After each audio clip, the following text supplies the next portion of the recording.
অভিনন্দন সম্মানিত ভিউয়ার্স। একই হাসপাতালে কাজ করেন তারা। শুধু তাই নয়, ৯ নার্সই কাজ করেন হাসপাতালের ডেলিভারি ইউনিটে। তারাই আগামী কয়েক মাসের মধ্যে মা হতে যাচ্ছেন। অবাক করা বিষয় হলেও ঘটনাটি ঘটছে পোর্টল্যান্ডের মেইন মেডিকেল সেন্টার হাসপাতালে। মার্কিন যুক্তরাষ্ট্র ভিত্তিক গণমাধ্যম ডেইলি মেইলের খবরে জানানো হয়েছে এমন তথ্য। ৯ নার্সের গর্ভবতী হওয়ার খবর প্রকাশ করেছে হাসপাতাল কর্তৃপক্ষ। একই সঙ্গে গত ২৩শে মার্চ সামাজিক যোগাযোগ মাধ্যমে ফেসবুকে ৯ নার্সের মধ্যে ৮ জনের বেবি পাম্পের ছবিও পোস্ট করেছেন তারা। আর সেই নার্সেরা হলেন Erin Grenier, Russell Stillmach, Brittany Verbil, Lonnie Suchy, Amanda Spear, Samantha Gigliu, Nicole Barnes এবং হলি সেলভি। প্রদর্শিত ছবিগুলোতে নিকোল গোলবার্ড নামে আরেক নার্স অনুপস্থিত আছেন।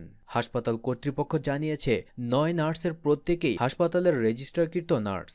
আশা করা হচ্ছে আগামী এপ্রিল এবং জুলাইয়ের মাঝামাঝি সময়ে ওই গর্ভবতী নার্সরা সন্তান প্রসব করবেন। ছবিতে দেখা গেছে নার্সরা হাসপাতালের পোশাক পরে তাদের সন্তান প্রসবের নির্ধারিত তারিখ স্বাবলম্বী কার্ডগুলো ধরেছিলেন। এই কার্ডগুলো গোলাপি এবং নীল রঙের ছিল। এর সঙ্গে দুটি হলুদ এবং একটি সবুজ রঙের কার্ডও দেখা গেছে। তবে অবাককর বিষয় হচ্ছে এই ৯ জন নার্স কিভাবে একই সঙ্গে এই গর্ভপাত কাজটি সম্পন্ন করতে যাচ্ছেন, আবার কিনা একই হাসপাতালের একই ইউনিটে, যা সত্যি বিস্ময় গড়ে তুলেছে বিশ্ববাসীর নিকট। ধন্যবাদ সম্মানিত ভিউয়ার্স, সংক্ষিপ্ত এই বিশেষ প্রতিবেদনটি শুনতে সাথে থাকার জন্য। আর এই প্রতিবেদনটি নিয়ে আপনার মূল্যবান মতামত অবশ্যই জানাবেন। প্রতিনিয়ত দেশ বিদেশের এমনই গুরুত্বপূর্ণ বিভিন্ন আপডেট জানতে চ্যানেলটিকে সাবস্ক্রাইব করে রাখুন।